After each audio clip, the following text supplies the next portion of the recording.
What's up, guys? Welcome back. This is the 2023 Volvo S60 Recharge, and it's been a great week with it. I was a little skeptical when it first came by, wondering how it was going to be, but I got to tell you, this thing has really won me over.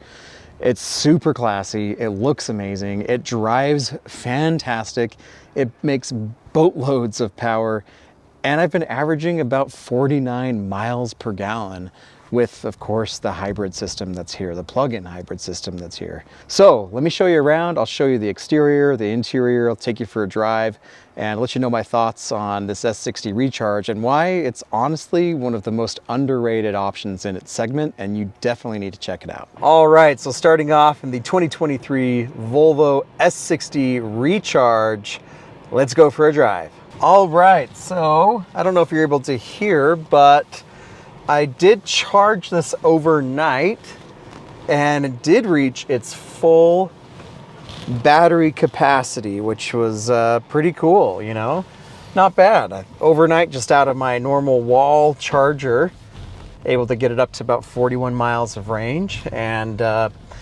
coming out here, I've got about a 26 mile-ish commute, and it's showing I have about 20 miles left on the battery, which brings me to my first point about this really cool car. This is like an excellent daily driver, and I gotta admit, I was a little skeptical when Volvo dropped this off. I think that Volvos really are gorgeous, especially these newer ones, but I wasn't quite sure, you know, how it was gonna be to daily drive.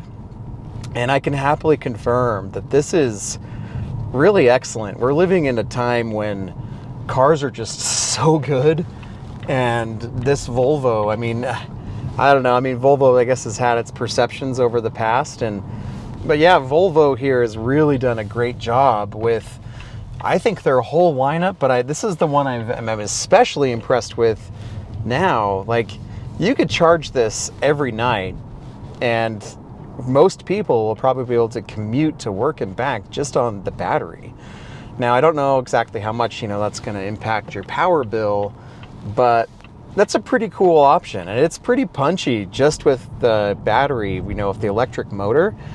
But I'll tell you, once the gas-powered motor kicks on, this turbocharged 4-cylinder, boy, you really feel it. I mean, this thing produces 455 horsepower, I think, and about 513, somewhere around there, pound-feet of torque, which is crazy.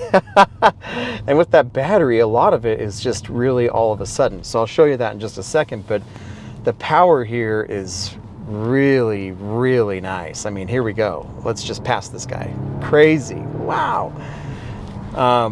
And we'll do it even more here. It's kind of cool too, like on like the battery gauge, the hybrid gauge there, it shows you exactly at what point the gas engine will kick on. It has like a little drop indicating, I guess, gasoline. And for most of the time, it's pretty easy to keep your power, unless, you know, you're really hooning it and wanting to have fun, but it's pretty easy to like keep that under that drop. So it's mostly just on the battery range. And so for right now, for example, after already driven 26 miles this morning, I'm still showing about 400 miles of gasoline range, but also 20 miles of battery range, which I think that's pretty great. And it just really moves. I mean, it's, whoa, I gotta slow down. It has a lot of power here. It's pretty fun. I mean, I wouldn't say this is as sporty as some of the rivals, but as far as like giving you like a smooth, sporty-ish driving experience that's also just really comfortable. This is such a great car. I really, really have liked it. Speaking of the comfort, man, Volvo has done this for a long time, but here they are, and I feel like they're better than ever. These seats in this car are so good. Oh man, I love these seats so much. They're so comfortable, so supportive. They're just, I think, just about perfect, and I think that you'll really enjoy them, for the front two passengers especially. The rear seat is also pretty good. The legroom's not as big as you might be expecting. headroom is pretty good, but it's definitely, this is a 4-seater for sure. There's this huge hump there, 4-seater, just plan on that. And for adults, I think will be pretty happy. It's a comfortable car. It's a little, it's all black. This is the Blackline edition.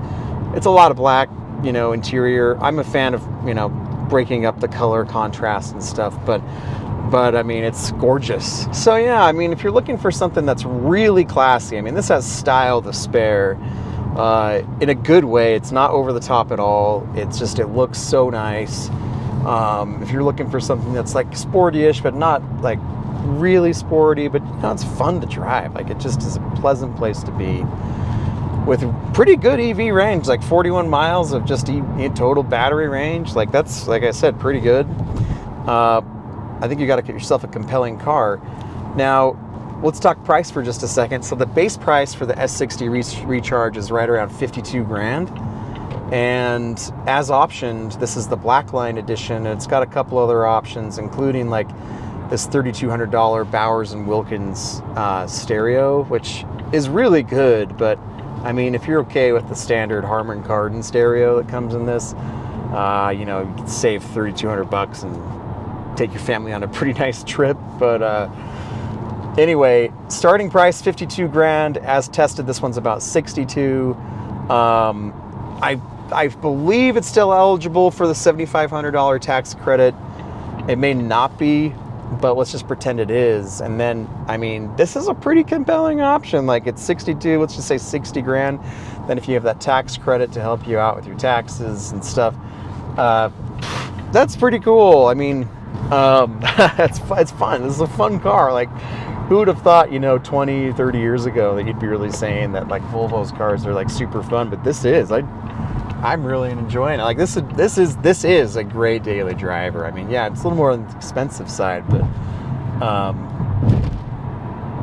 yeah, I mean, it's a pretty rough section of freeway right there, and it really does soak it up nicely. So obviously the exterior is beautiful. Well, it's a lot of black, like the Blackline edition. You know, if that's what you're into, you'll love it. It's a little too much black for me, but it looks undeniably good. Like, it looks so good. Interior, same story. It's gorgeous. I mean, tons of just really nice materials, like things, the buttons, the dials just feel smooth and have a nice resistance to them. And it looks great. The only downsides of the interior you should be aware of is there's not a ton of storage space. The door pockets are pretty small. The center cubby is really small. I mean, there's not a whole lot there. It's just kind of that. There's just not much else. Like, even the cup holders here are really shallow. They're not, like, they'd be best for like maybe a can, you know, sparkling water, soda, whatever, but they're not the best for like your big 44-ounce sodas from the gas station, like, you know, that I like to get. But I know, not healthy, but that's where we're at. But yeah, cup holders are really pretty shallow, not the best. So that's kind of, you know, the interior space. Again, rear seat occupants will have decent space. It's not huge, but this is a good sized, well proportioned sedan. A couple other things too is the infotainment looks beautiful. The screen is nice and glossy. Like, it looks good. The Google infotainment, like, base system is pretty good. It's still not my favorite. Strangely, this doesn't have wireless Apple CarPlay, which I'm still shocked by, especially for the price. There's a lot of cars that still don't have it. I wish that, I mean, there's cars that like cost half this and have wireless Apple CarPlay, so I'm not, kind of a mystery as to why that's not here. But aside from that, the infotainment screen is pretty good. The buttons are a little small, so again, you kind of have to just be careful about where you're pressing, and you have to kind of look down. And I'm still someone who just appreciates physical buttons. And one other thing just about the interior is the digital gauge display looks nice, but it's almost like too simple. I do wish that you had more menus and screens to kind of transition through. It's kind of strange that you don't, unless I'm missing something. I've tried to go through and like see, but I would like just a little more customization and a little yeah, just a little more customization. So in conclusion, I think that this is like seriously a great car, and I hadn't looked at the price for a while on purpose, just because I wanted to kind of get my impressions about it, and I don't know what this person's doing. I wanted to get my full impressions about it and just see what I thought it should be priced at. And when I looked at the window sticker, the Monroney, I was pretty surprised to see that it cost what it did in a good way. I was thinking this was probably going to be more like $70-ish thousand, but to have it as optioned at 62, which again, I think some of those options you could probably go without. I do think it should have wireless Apple CarPlay and ventilated seats. I can imagine these black seats will get pretty hot in the summer. So ventilated seats and wireless Apple CarPlay, kind of a big knock against it. But for everything else you're getting, especially this wonderful powertrain with so much power, and that great battery range. I mean, especially if the tax credit, if it still qualifies, I need to double check, but it's pretty good value and it's beautiful. Like even today I had 2 people just randomly comment like, wow, that's a beautiful car. And it is. Like, it just looks so good, and it's one of the more unique offerings in the segment that I think you can buy right now, as opposed to like the usual suspects. So yeah, I've loved it. I definitely would highly recommend this. Again, if you're okay with a few of those minor shortcomings, but I feel like the positives here far outweigh any, slight negatives. And so if you're, if you're looking at this segment, luxury, sporty sedan, I would definitely recommend that you go check out the Volvo S60 Recharge and just have a blast with it. I mean, yeah, charge this thing up every night and call it good.